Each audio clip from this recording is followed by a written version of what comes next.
Tes tes. Jelas suara? Jelas, Pak.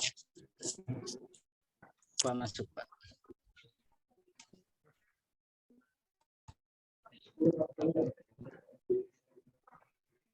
Ya, sorry ya, agak berisik ya di sini ya. Ya, kita mulai ya. Sebelumnya, Assalamualaikum warahmatullahi wabarakatuh. Waalaikumsalam warahmatullahi wabarakatuh. Waalaikumsalam warahmatullahi wabarakatuh. Terima kasih rekan-rekan, selamat sore. Kita jumpa kembali di hari Selasa di perkuliahan jaringan komputer. Oke, sebelum perkuliahan kita mulai, kita awali dulu dengan berdoa. Semoga apa yang kita lakukan nanti bisa bermanfaat. Berdoa dimulai. Cukup? Sebelumnya maaf ya, saya baru ada di luar kota, jadi seadanya tempatnya, jadi ini agak mungkin agak berisik ya dengarnya di situ, karena saya masih di pinggir jalan. Kebetulan ada waktu, jadi bisa kita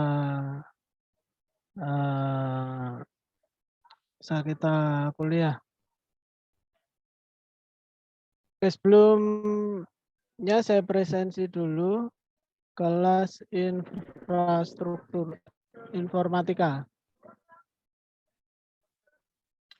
Tanggal 16. Aldi Setiawan. Belum.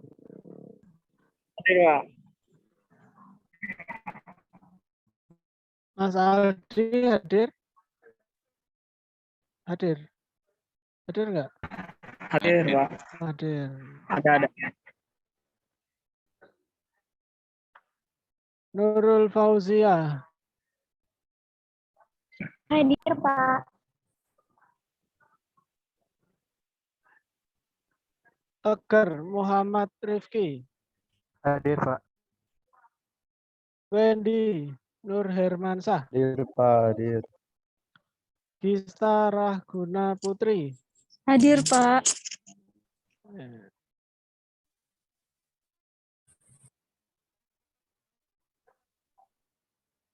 Kelas apa nih?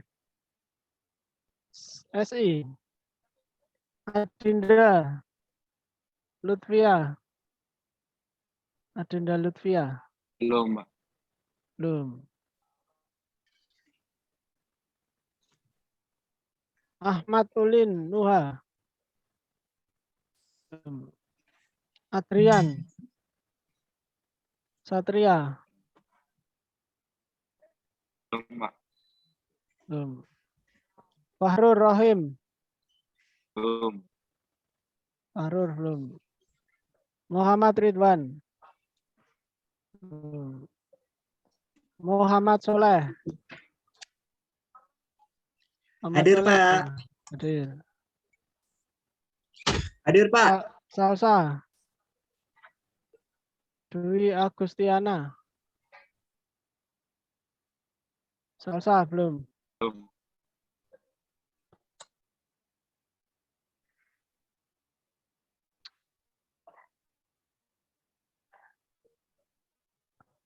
Kelas apa ini? TI. Abdallah Zaifi. Hadir, Pak. Ahmad Fauzi. Atta Esa. Doni Wahyudi. Fadli Marcelo. Fajar. Hadir. Leonis Firdaus. Leonis Firdaus. Belum. Belum.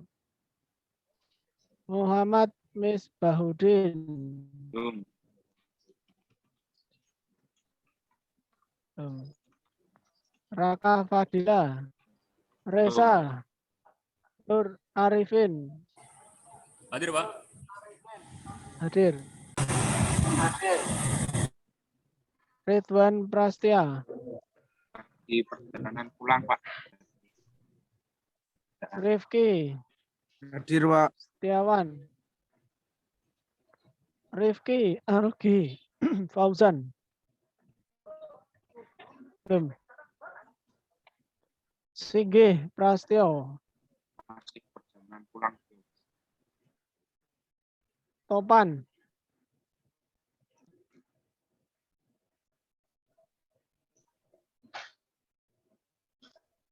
dikit yang hadir. Belum pada.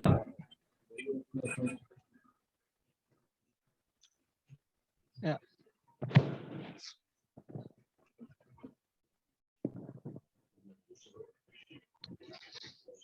Pusing ya kepala. Habis makan sate. Mantap, Pak. Enak, Mantap, Pak. Habis makan sate ini malah minum kopi ya. Aduh, tambah puyeng.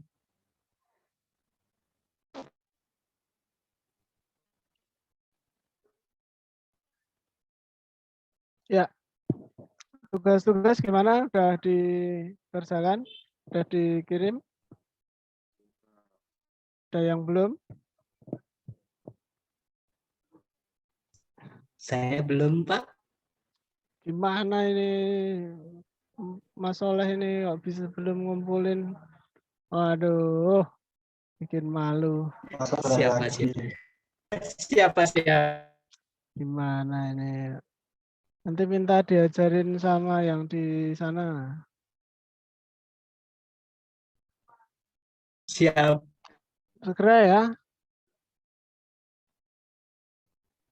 Baik, Pak. Oke, hari ini kita akan melanjutkan tentang materi IP addressing ya. Atau kita kenal dengan IP address.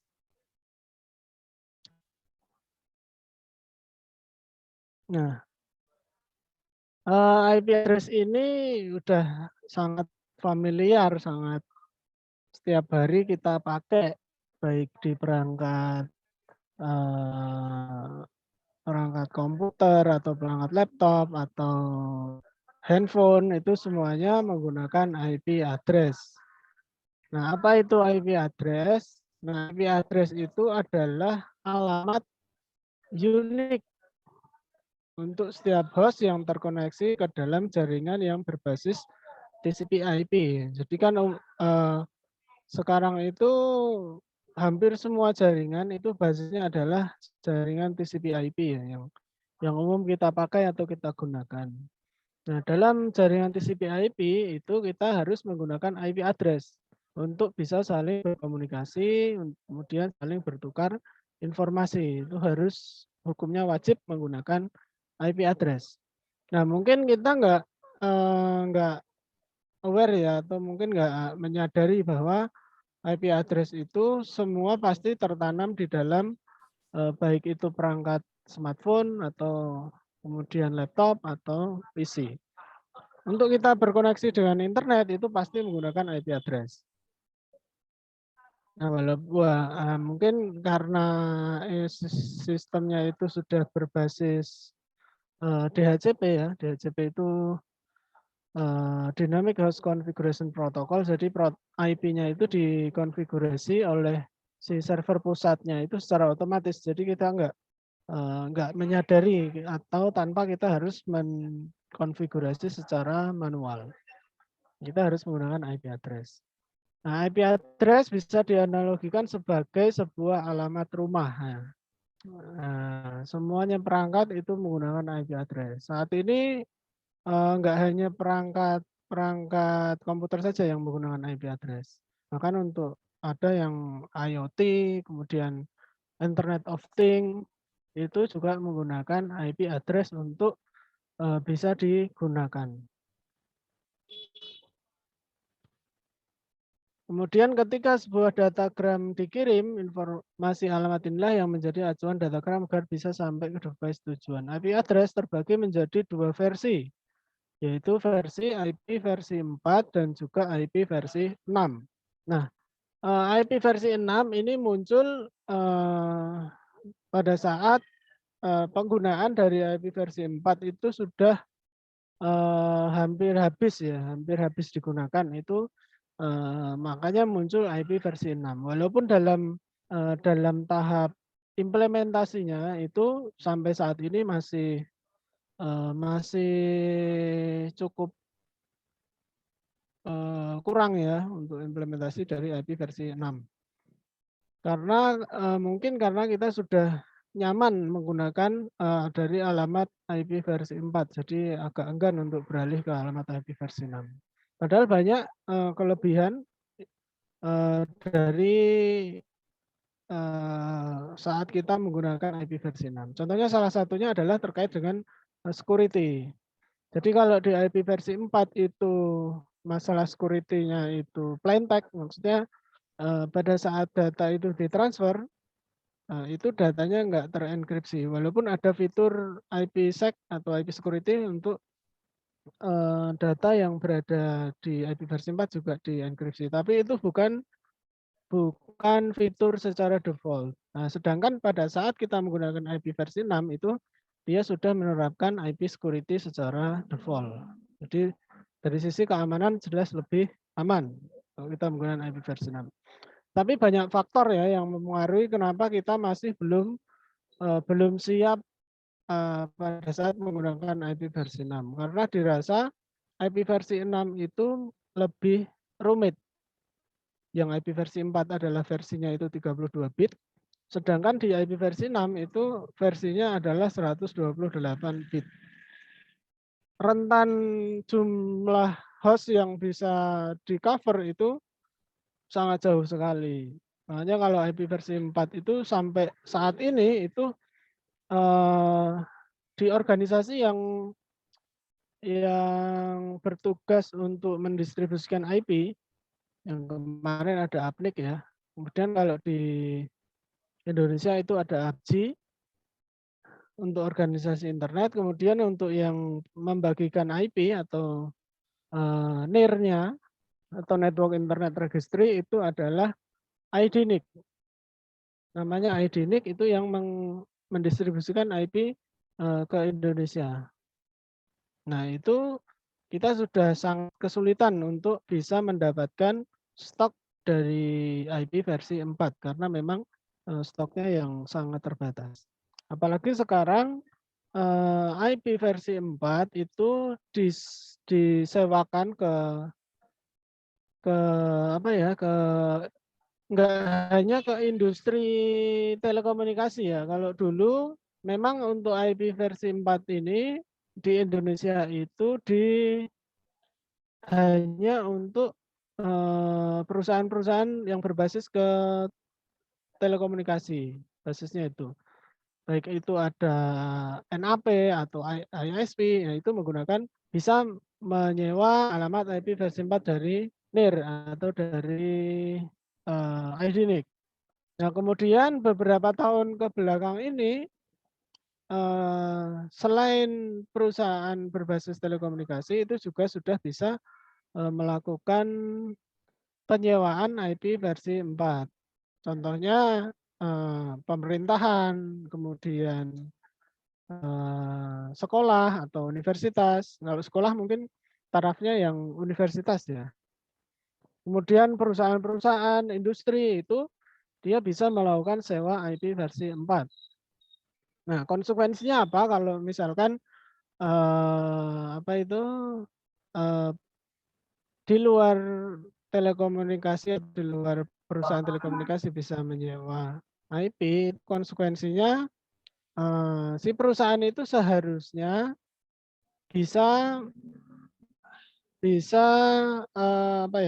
memahami tentang bagaimana mengkonfigurasi dan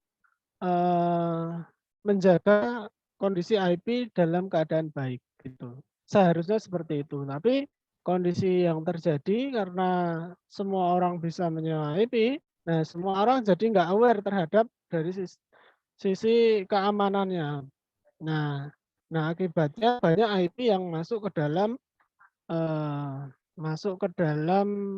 kategori reputasi yang nggak baik gitu. Karena IP-nya memang nggak di-maintain secara baik. Nah, itu tentang IP versi 4. Nah, kemudian mungkin kita juga bertanya ya, kenapa kita bebas-bebas saja menggunakan IP sekarang? Kenapa kok dikatakan bahwa IP versi 4 itu sudah mau habis gitu? Mungkin kita jadi bertanyanya ke arah situ. Padahal kita bebas-bebas saja, nggak pernah ada kendala atau nggak pernah ada masalah dalam penggunaan IP versi 4. Jadi di dalam IP versi 4 itu ada 2 IP yang namanya IP private dan juga IP public.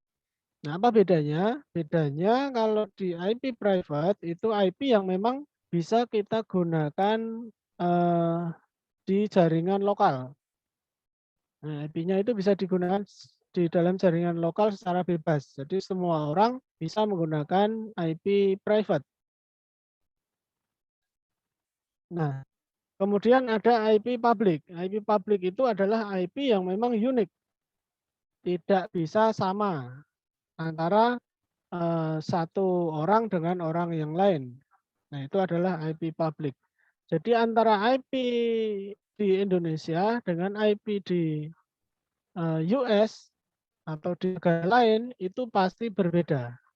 Hukumnya adalah wajib, pasti berbeda, nggak mungkin sama. Itu adalah IP public. Nah, kenapa kita semua ini bisa terkoneksi ke internet tanpa menggunakan IP public?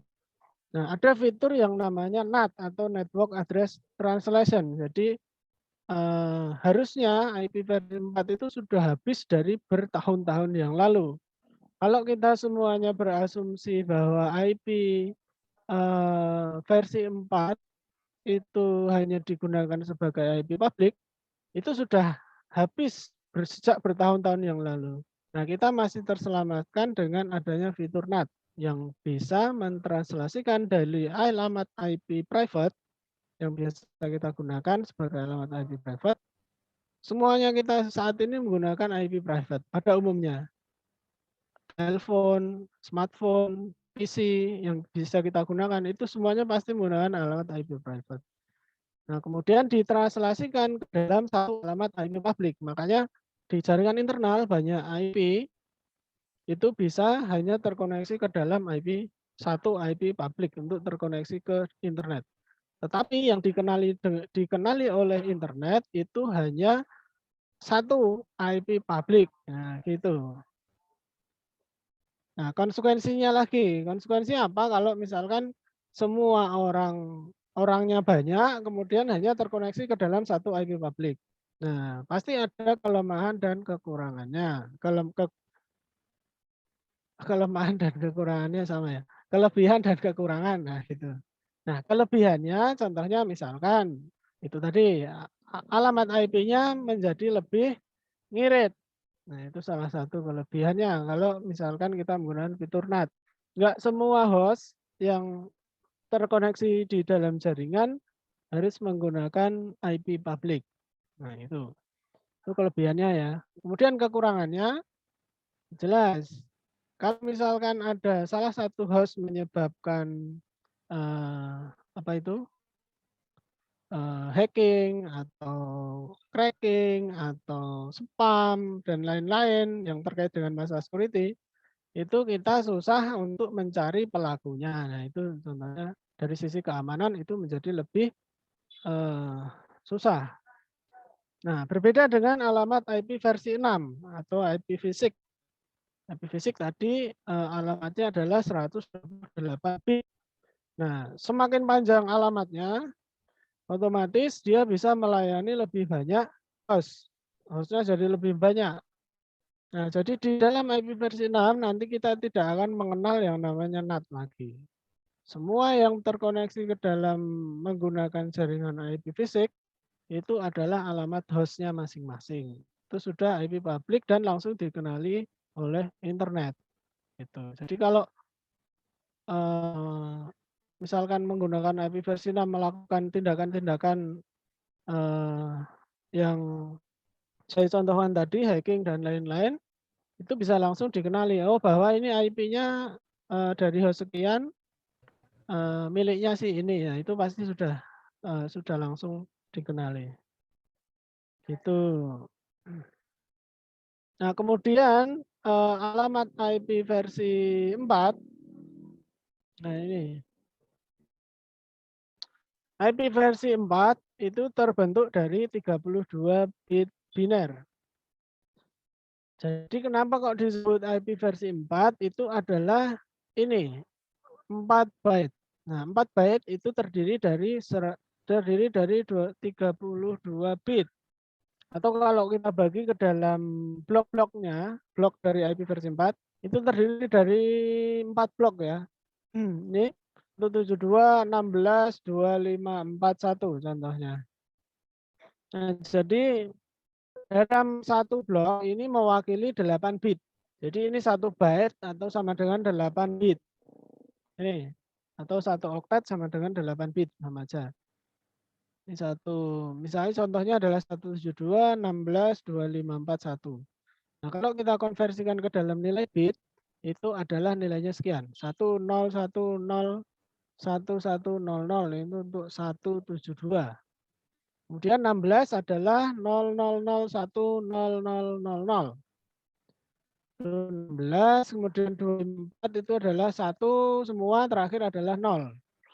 Kemudian 1 itu adalah 0 semua sampai 1. Nah, ini perhitungan nilai konversi dari nilai bilangan berbasis desimal ke dalam berbasis biner itu menjadi sangat penting dalam IP versi 4. Karena kalau kita bisa memahami konversi nilai biner, nanti kita bisa membagi alamat IP-IP itu sesuai dengan kebutuhan di jaringan kita. Nah, itu contohnya. Atau kalau disebut di jaringan itu namanya adalah subnetting. Nah, subnetting itu adalah membagi network utama atau network yang primer ke dalam sub-sub network atau subnet network. Subnetwork atau singkatnya kalau subnetting itu adalah subnetwork sebenarnya. Sub itu kan berarti di bawahnya ya. Nah, bagaimana mengkonversi nilai desimal ke dalam nilai biner ini? Contohnya 1 ini dimulai dari 2/0 sampai ke 2/7. Nah, itu nanti ada nanti bisa dipraktekkan. Kemudian nilai dari tiap oktet antara 0 sampai 255. Nah, maksudnya dalam kalau kita konversikan lagi ke dalam nilai bit, jadi nilainya itu dari 0 sampai 1. Jadi semuanya 0 ini. Kemudian dan semuanya 1. Itu nilainya adalah 0 sampai 255 gitu. Dalam format biner. Nah, setiap oktet dikonversi menjadi desimal dan dipisahkan oleh tanda titik atau tanda dot. Itu ya. Jadi IP versi 4 itu berarti ada 4 blok atau 4 byte yang dipisahkan dengan tanda titik gitu. Nah, bisa kita lihat di net kita masing-masing atau di smartphone kita masing-masing. IP-nya pasti kalau menggunakan IP versi 4 adalah bloknya 32 bit atau 4 byte kalau kita berikan seperti ini.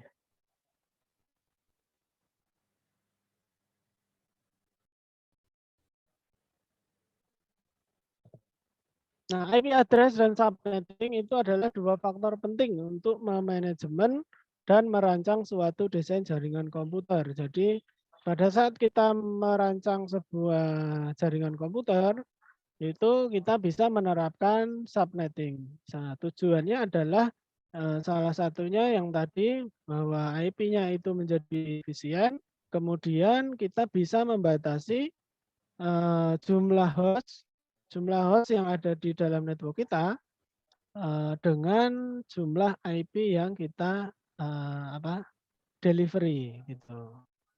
Jadi nggak harus misalkan hostnya hanya 8 host, kemudian kita berikan IP yang lebih besar, jadi itu juga nggak efisien.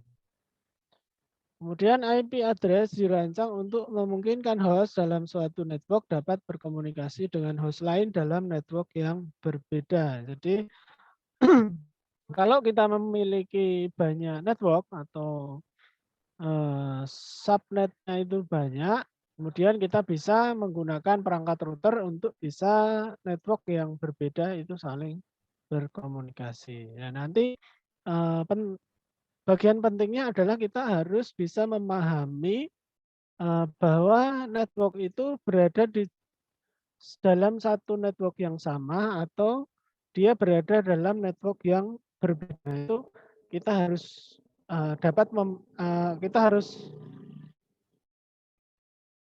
kita wajib hukumnya untuk memahami network itu berada dalam satu network atau dia berbeda network. Nah, kita harus paham.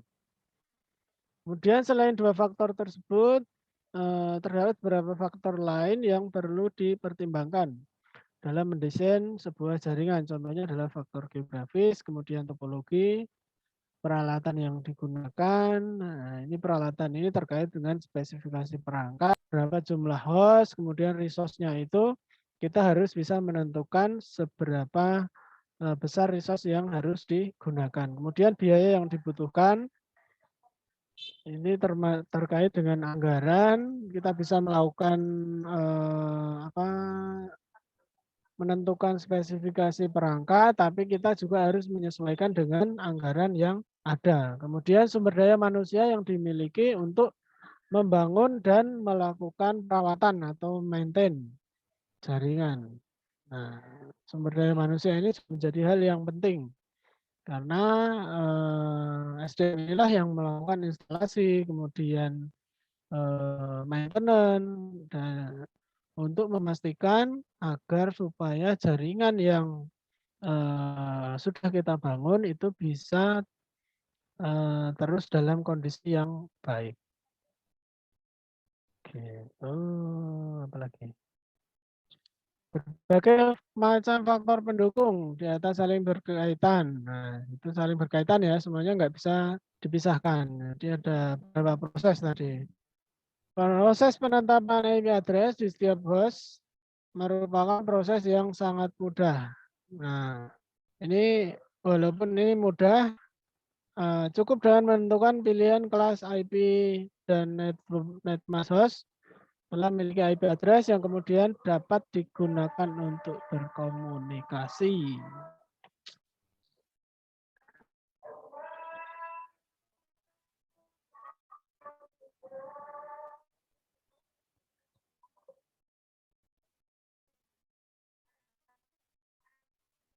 Ya, di sini sudah memasuki waktu sholat maghrib. Gimana ya?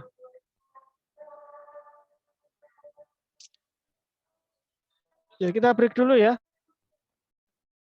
Tuh ini kopinya ya ini. Tinggal sholat ya. Kita break sampai jam 6 ya. Baik, Pak. Ya, Pak. Oh iya, sebelum break ada yang ditanyakan mungkin? Belum, Pak. Atau nanti aja lah. Oh, Pak. Istirahat maghrib. Ambil manasin air.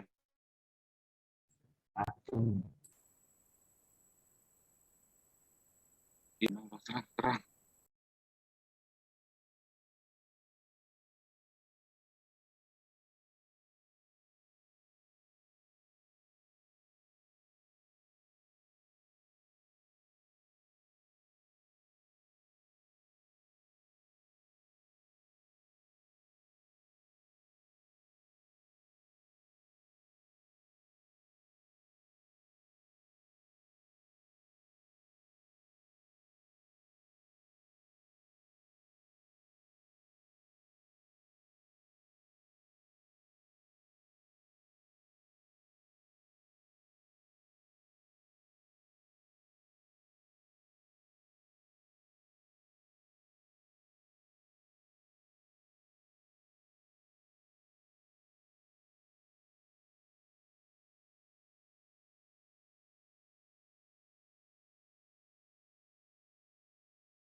Tes, tes.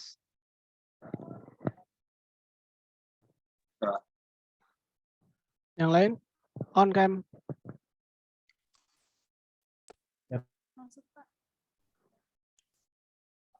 Mas Fajar, yang lain on cam. Mas Doni, Atta, Mas Soleh. Wih, Mas Soleh baru mandi. Wih, ganteng sekali. Iya Pak, habis mandi. Iya, ini ada cewek-cewek ini. Lah, habis mandi kok masih sama aja, Pak. Yo, kalau berubah ya operasi plastik Mas Fajar.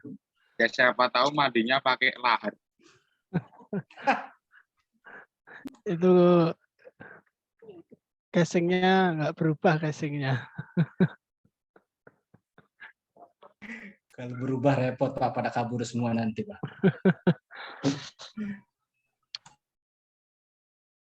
Yang lain mana ini?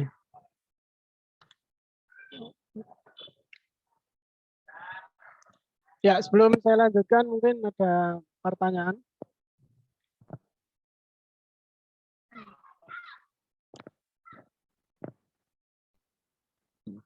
Ini nanti kalau nggak tanya, tahu-tahu tugas nggak dikerjakan ya gimana ini? Disuruh nanya nggak mau. Pak itu nanti kalau di IP addressing itu nanti masuk di materi penghitungan biner desimal gitu ya, Pak? Ya, nanti ada. Habis mid lah. Perhitungan konversi dari nilai bilangan 9 ke bilangan berbasis 2. Bilangan berbasis 9 itu kan desimal ya, dari 1 sampai 9.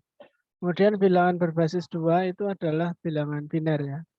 Kalau bilangan biner kan nilainya dari 1 sampai hanya 1 dan 0 ya nilainya. Itu bilangan berbasis 2. Nah, nanti fungsinya kalau kita memahami bilangan biner itu kita lebih mudah menentukan pada saat perhitungan subnetting. Ini lebih mudah itu.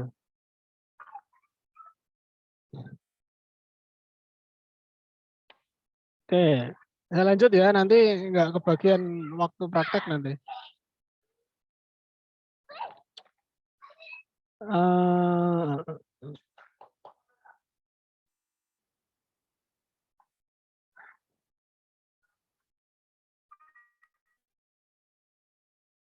Tadi sampai mana? Oh, sini. Oke, proses dilakukan tanpa memperhatikan pertumbuhan jaringan di masa yang akan datang. Pertumbuhan jaringan dapat terjadi pada jaringan atau jumlah host di setiap network. Jadi hal ini terjadi maka dapat menyebabkan beberapa hal. Jadi pada saat kita melakukan subnetting itu kita harus juga mempertimbangkan pertumbuhan jaringan yang kita kelola di masa yang akan datang. Jadi misalkan sekarang jumlahnya hanya 4 host. Nah, kita pemberian IP-nya ya jangan jangan fix hanya 4 host yang didistribusikan. Kita harus ada space-nya, space dan spare untuk nanti kalau misalkan ada host baru yang masuk. Kecuali kalau memang kita sudah menentukan bahwa jumlah host yang kita kelola itu fix hanya itu, nggak mungkin akan bertambah gitu.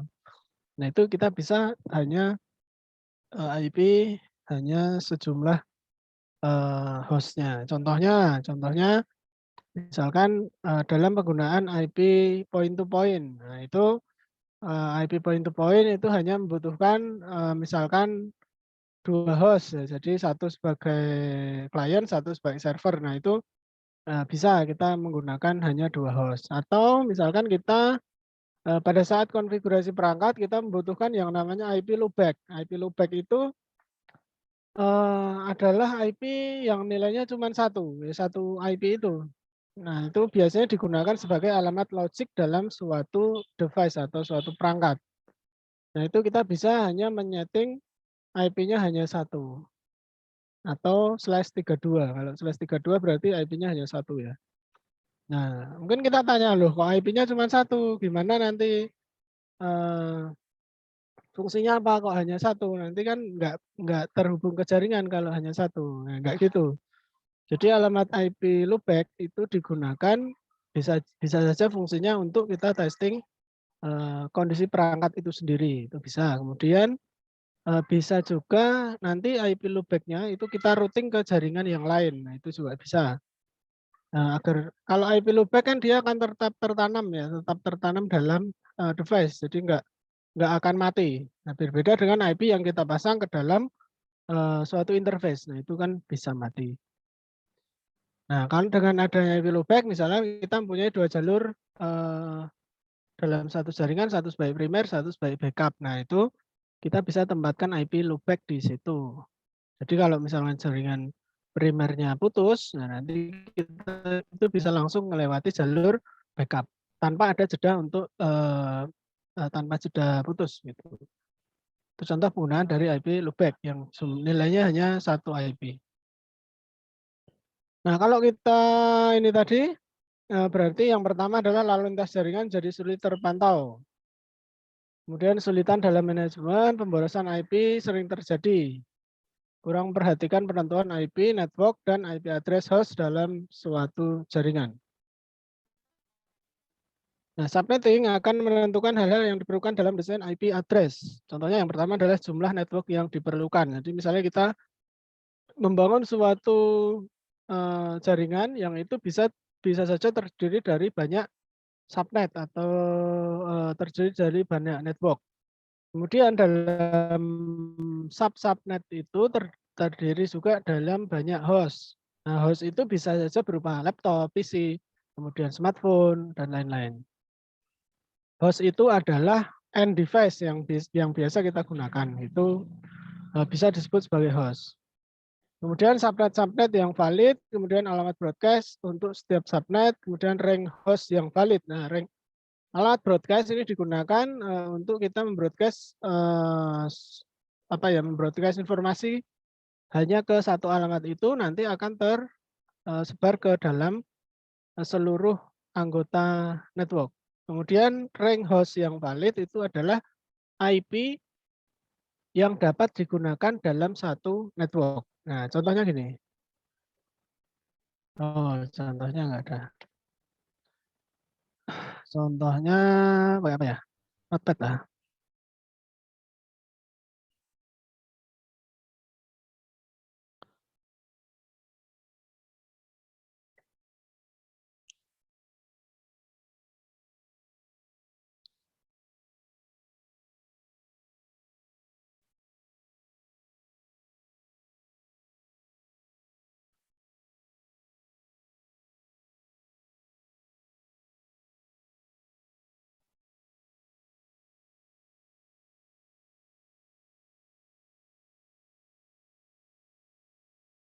Kurang besar nggak?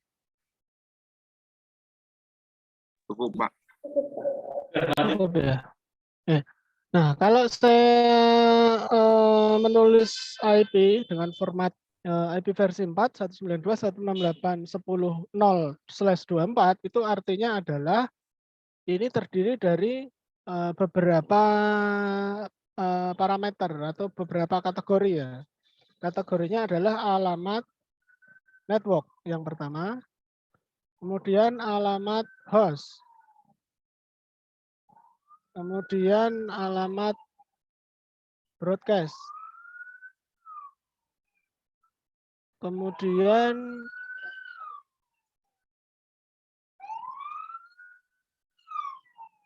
subnet mask. Nah, biasanya terdiri dari 4 hal ini yang wajib kita tahu. Nah, alamat networknya adalah 192.168.10.0. Ini adalah alamat networknya. Aduh. Kemudian alamat host. Alamat host itu adalah IP yang bisa kita gunakan untuk host atau untuk node. Itu berarti 192.168.10.254. Kemudian alamat broadcast-nya itu adalah IP terakhir. 255. Kemudian subnet masknya /24, kalau /24 itu adalah subnet masknya 24 nilai 1. Nilai satunya adalah 24. Kalau ini kan terdiri dari 32 ya, berarti di sini nilainya adalah contohnya 1, 2, 3, 4, 5, 6, 7, 8. 1, 2, 3, 4, 5, 6, 7, 8. 1, 2, 3, 4, 5, 6, 7, 8. Kemudian ini kan sudah jumlahnya sudah 24 ya. Kemudian sisanya adalah 0. 1, 2, 3, 4, 5, 6, 7, 8. Jadi kalau kita konversi ke dalam nilai biner, nilai desimal, ini adalah 255, 255, 255, 0. Nah, itu adalah kalau biasanya orang menulis IP dengan blok sekian, nah itu adalah alamat networknya adalah ini. 0, kemudian biasanya yang ditulis ini adalah alamat networknya. Ada juga yang macam-macam, itu tergantung style dari engineer-nya masing-masing. Tapi kalau ini /24 itu udah validnya seperti ini. Sorry, ini yang salah. Ini alamat hostnya itu dari 1 sampai 254. Nah, lengkapnya ini. Gitu. Jadi alamat IP yang bisa dipakai untuk host atau untuk node dari blok 1 sampai 254. Nah, itu yang bisa digunakan sebagai alamat host.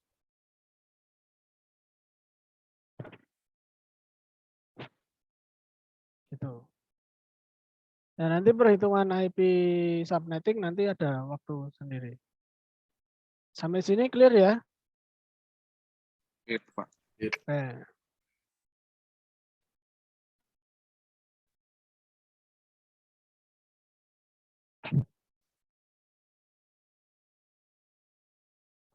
Kemudian IP address terdiri dari 32 bit. Nah, ini tadi udah dipresentasikan dalam bilangan desimal. Kemudian range address di atas dapat diubah menjadi sekian.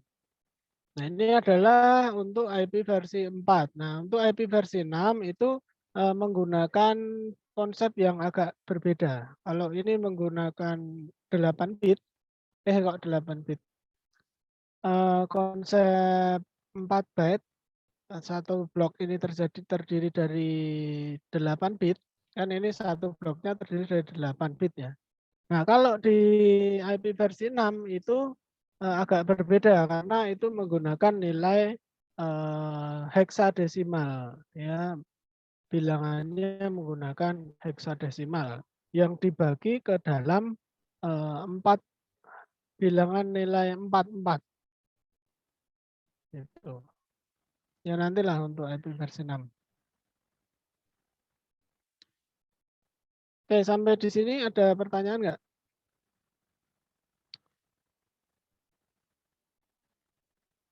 Belum ya? Oke, kalau nggak ada pertanyaan, kita mulai untuk praktek. Praktikum kita akan lanjutkan yang sudah saya share kemarin. Ada yang sudah selesai mengerjakan? Kita coba bersama-sama. Basic connectivity.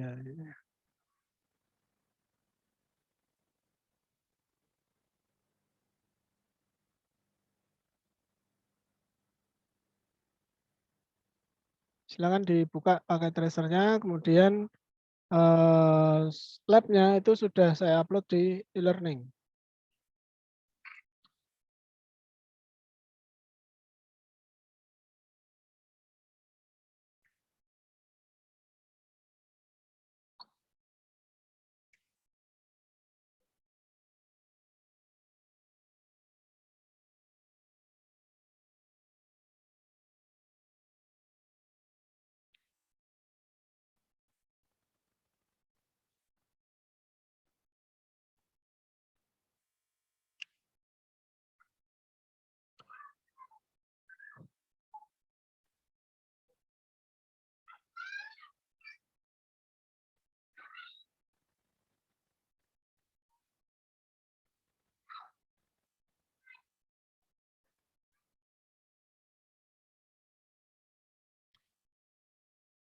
Sudah dibuka semua? Di coding, Pak. Oke.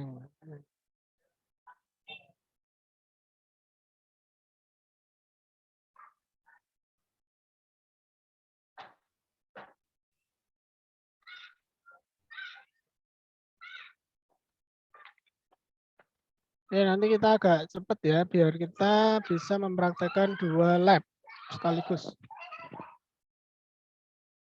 Oke, untuk lab yang pertama,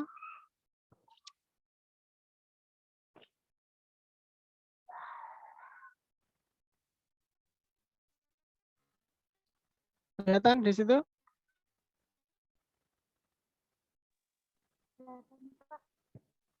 Halo, Lihat Pak. kelihatan ya? Ya. Di sini kita akan melakukan lab tentang implement basic connectivity. Yang di mana tujuan dari lab itu adalah agar kita bisa memahami tentang bagaimana kita mengkonfigurasi IP di dalam perangkat ada 4 buah perangkat. Ini ada PC 1, kemudian ada PC 2, kemudian ada switch 1, kemudian ada switch 2. Ini ada addressing table. Addressing table itu ada device-nya. Device itu adalah perangkatnya. Ada S1, S2, PC 1, PC 2. Kemudian interface. Nah, di sini di dalam switch 1 dan switch 2 itu dipasang ke dalam VLAN 1 interface-nya. Kemudian ke dalam PC itu dipasang ke NIC atau Network Interface Card yang ada di dalam PC-nya. Kemudian IP address-nya juga sudah ditentukan 192.168.1 sekian-sekian untuk S1, S2, PC1 dan PC2. Kemudian subnet mask-nya adalah 255, 255, 255, 0. Nah, ini artinya adalah ini berada dalam satu network /24. Nah, tadi sudah saya jelaskan kan? Ini yang tadi. Bahwa kalau network /24 itu ditandai dengan alamat subnet mask-nya itu adalah 255, 255, 255, 0. Ini sama. Kemudian IP address-nya berada di dalam ring 1 sampai 254. Nah, ini berarti dia berada dalam satu network. Itu. Oke, kita lanjut lagi.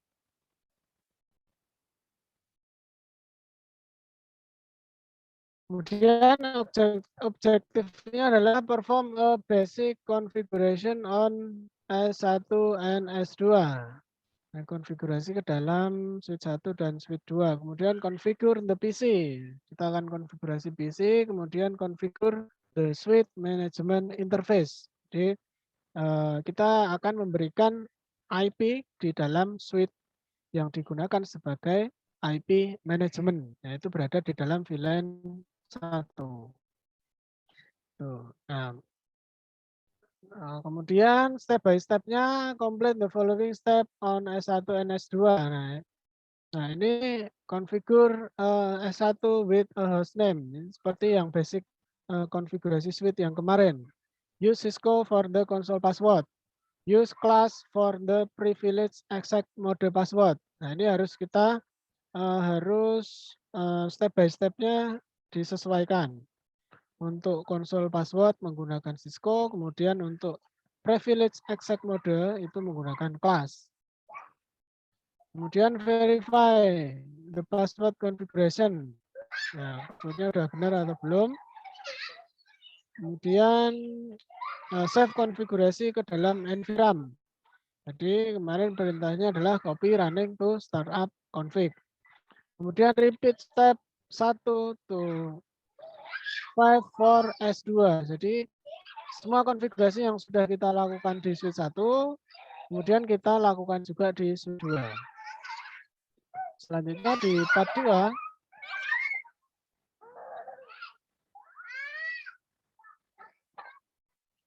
2, konfigurasi PC. Nah, jadi di PC kita konfigurasi IP-nya. Kita konfigurasi IP di tiap PC. Kemudian kita ping. Ping 192.168.1.253. Ini adalah PC. Oh, ini IP suite ya. Ini belum bisa. Kemudian kalau sudah IP PC semuanya sudah kita konfigurasi, kemudian part 3 configure the suite management interface. Configure suite 1 and suite 2. Configure suite 1 with an IP address. Jadi kita konfigurasi IP address di suite 1 dan suite 2. Nah, interface VLAN 1 IP address-nya berapa? Kemudian di suite 2-nya juga kita konfigurasi. Ya, seperti itu. Silahkan dicoba.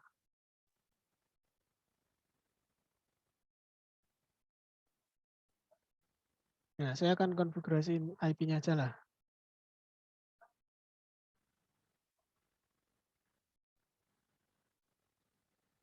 Ini di suite 1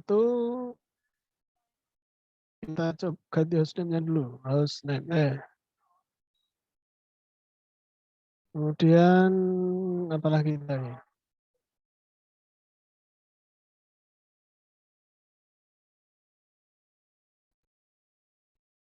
IP di VLAN 1.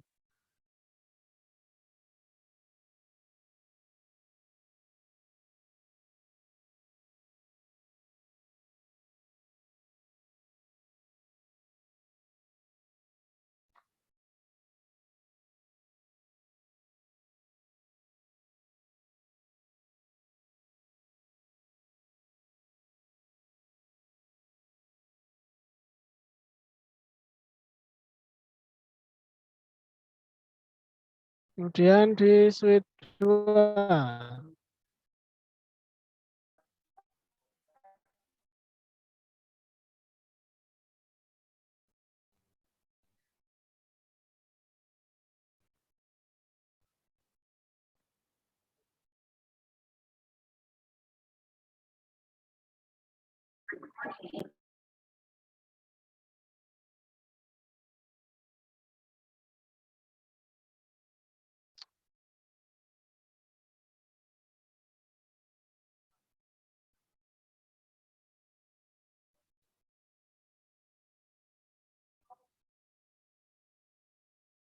Nah, kemudian di S2 sudah di PC 1.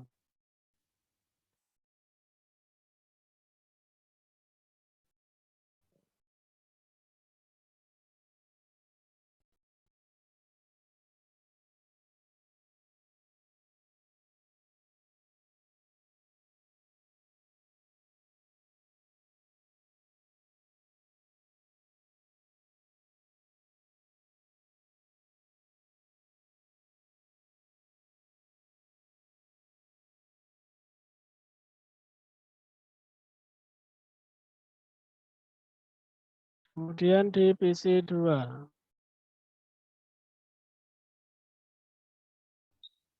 Ya, tinggal kita coba ping.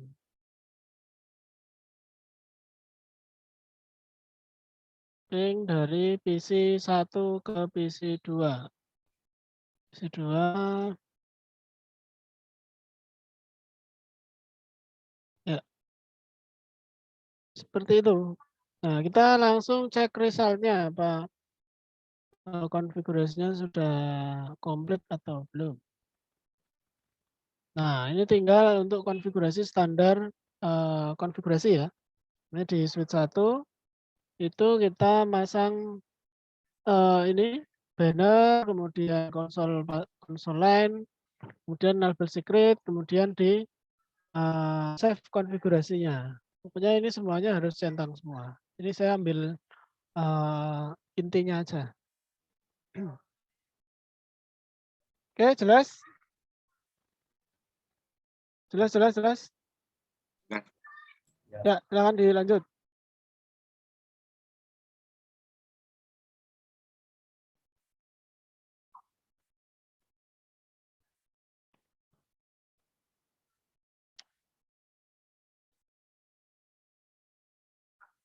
Mas siapa ya ini ya? Oh, sambil presensi yang belum. Di chat ya, yang tadi belum presensi. Sekalian saya update. Saya belum, Pak. Di chat aja. Namanya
Mas Doni atau Mas Fajar bisa di display untuk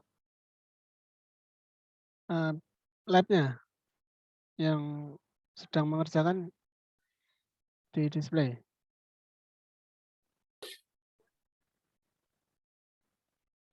Siapa yang bisa di display? Mungkin Mas Doni bisa dibantu dulu.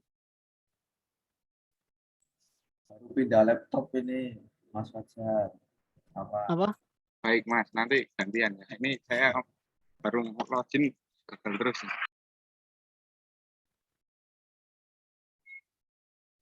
Atau yang lain? Mas Esa,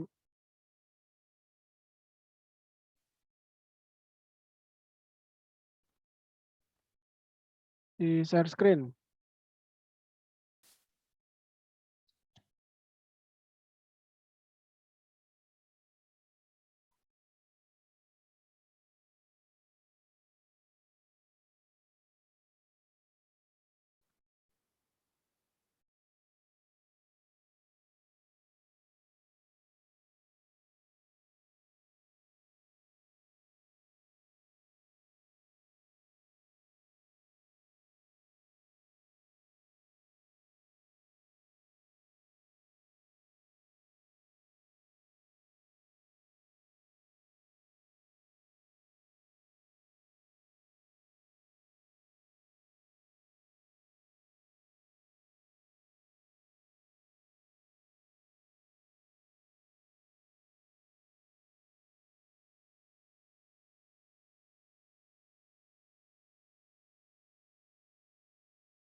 Oke, kalau belum kita lanjut ke lab selanjutnya ya, di lab 4. Lab 4 itu tentang basic switch and device configuration. Akan saya jelaskan nanti Tinggal teman-teman dicoba aja di rumah. Nanti hasilnya seperti biasa nanti dikirim di e-learning. Nanti saya akan open tugasnya untuk pengumpulan tugasnya. Oke, sekarang kita lanjut ke lab berikutnya.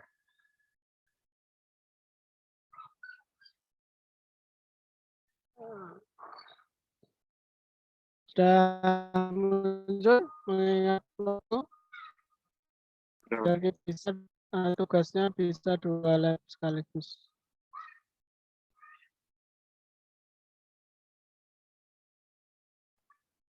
Nah, di lab 4 ini ya.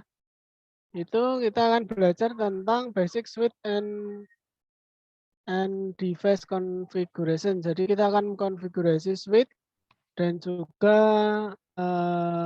PC. Ini sama ya, hampir sama dengan lab yang tadi, hanya topologinya yang sedikit berbeda. Kemudian ini adalah menggunakan IP port 172. Ini juga merupakan IP private. Kemudian subnetnya adalah 255.255.250. Ini berarti sama, dia berada dalam satu network. Karena dia berada dalam range 1 sampai 254. Nah, kemudian ini addressing-nya mulai dari device, interface, IP address sampai subnet. Tinggal kita sesuaikan. Misalkan IP address-nya itu 172.16.535 itu dia digunakan untuk perangkat ASB1. Nah, ini ASB1. Kemudian selanjutnya ASB2, IP-nya adalah 40. Kemudian ASB3, sorry. User 1 dan user 2 itu menggunakan IP 50 dan 60. Kemudian objektifnya yang akan dipelajari adalah configure hostname and IP address onto Cisco Internet Network Operating System atau iOS. Jadi mengkonfigurasi hostname dan IP dalam iOS suite using command line. Itu sama dengan konfigurasi suite tadi ya. Use Cisco iOS command to specify or limit access to the device configuration dan seterusnya. Kemudian bagaimana kita melakukan konfigurasi instruction configure the device to fulfill the requirement below. Requirement-nya adalah use a console connection to access each suite. Jadi kita menggunakan akses console connection to access suite. Kemudian use name ASB1 and ASB2 switch. Dan seterusnya nanti bisa dicek. Nah, nanti kalau kita sudah melakukan konfigurasi, kita cek result-nya. Sini result assessment-nya apa? ASB, banner, password, enable secret, hostname, kemudian port-nya VLAN 1, IP, port status, kemudian subnet mask, kemudian save, dan seterusnya. Ini hampir sama dengan konfigurasi yang sebelumnya. Jadi untuk lab 1 dan lab 2 itu konfigurasinya hampir sama. Oke, gampang ya.